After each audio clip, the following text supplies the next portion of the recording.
about Houston and how good they are. And CJ might have been there. And Mike, I can't remember if you were there too. You might have been there, but I believe that this is the best chance that Houston.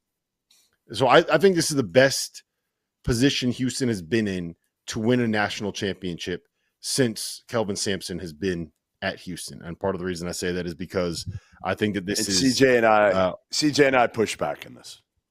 Well, I think it's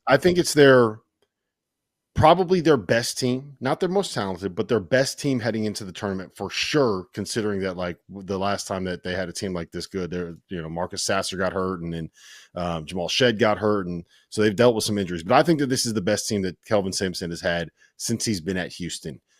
Where do you stand on this group this season? How real is their chance of cutting down the nets in San Antonio and winning a Big 12 tournament championship after winning? They've won 22 or 23 games against the Big 12 this year, and the only game they lost was against a top 10 team in overtime. I want to know Jeff, what was your response? You said you didn't agree. What was your answer? It was the year with Sasser and Shedd as a young point guard. I thought was more talented. Now, again, I think this team is awesome. I can't get out of my head, guys, the team I saw. Sometimes when you see a team in person, I saw them in Vegas. They weren't great. So you see them in person, and sometimes it's hard to get that out of your head. Offensively, I still don't know if they have enough firepower to win 6 straight. Can they get to the Final Four? Absolutely. I don't know if they can win the whole thing. I have five or six other teams ahead of them that I think could win the whole thing. 5 or 6? That's a lot. Definitely 5. The 4 I saw today, I will put the 4 I saw today from the SEC plus Duke ahead of Houston for me. You put Alabama above Houston. After watching them today, maybe not. But yes, with a healthy Grant Nelson. Okay. Yes. Okay. With a healthy Grant Nelson. Yeah. Yes. Sure. I mean, Rob, I think you and I talked about this a couple shows ago, but this team just went freaking 19-1 in the Big 12. Yes. I mean, I'm sorry. That's so unfathomable. I mean, we talk about Duke and the ACC and this and that. I mean, where you stack up the Big 12 would likely, after the SEC, it's probably the Big 12, right? It's like Big 12, I guess, whatever your thoughts are on the Big 10, and then maybe Big East, and then, I mean, how would we, before we get into this, how would you do this? We don't have to do this right now, LaTulip. We don't have to do the conference rankings right now. That's not sure. Theo's tired. We won't. He's tired up there. We won't. I'm hurting right now. But my point is, sure, I got it, Theo. I would put him close.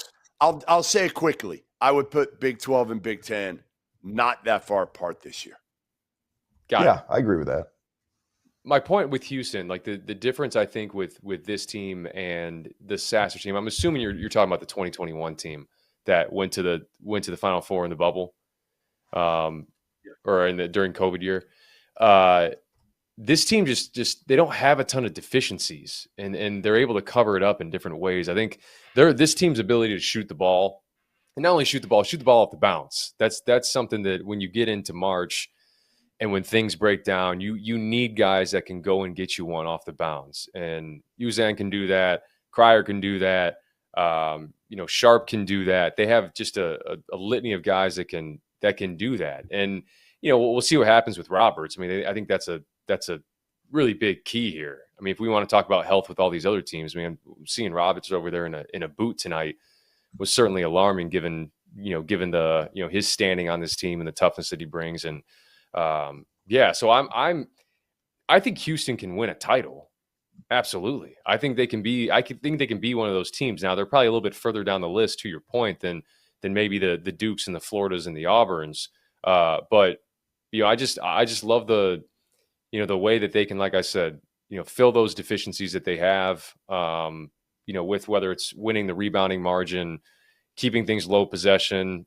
There's one argument you want to have. I mean, that's what scares you, a low possession team that, when you run into a team like a Texas Tech that comes in the Fertitta Center that is also willing to hit shots off the bounce to get past your own stout defense. That's probably where I'd see Houston's team end or season ending is with a scenario like that where, you know, a team gets hot and in those low possessions, you're not able to generate enough to, you know, to withstand that. So I'm still high on Houston, but you know, I don't think it's like out of the question that they can win a title.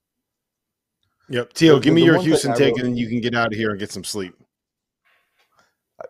Am I getting kicked out because I said something about your furniture building ability? Is that what's happening right now? I'm curious. Like, No, because you said you got a 6 a.m. flight. I'm just trying to make sure you get your beauty rest, man. We got you on early tomorrow, okay?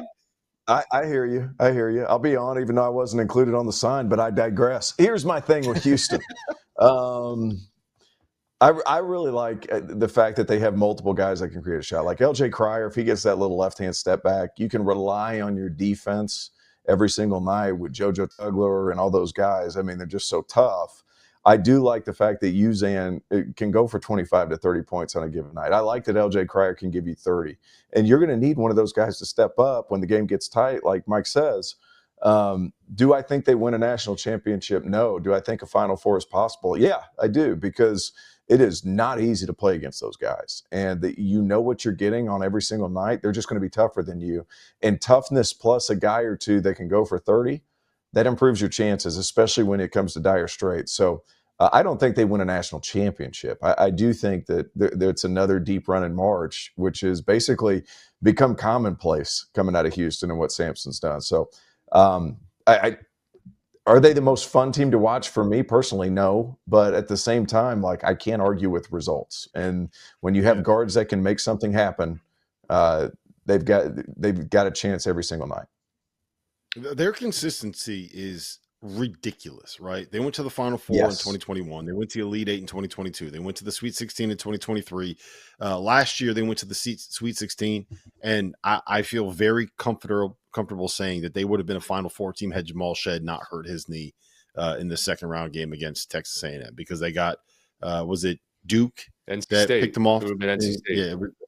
Yeah, it's Duke and then NC State is who they would have played. And I feel very comfortable saying that they would have been in their second Final Four and third Elite Eight in the span of 4 seasons. Their floor is just, it's that high. Like, I understand what you're saying with the SEC, Goodman. I don't know. I think with Milos Uzan and the way that he's been playing of late, I'm all in on Houston. You're all in on Tennessee. I'm all in on Houston. Go Cougs.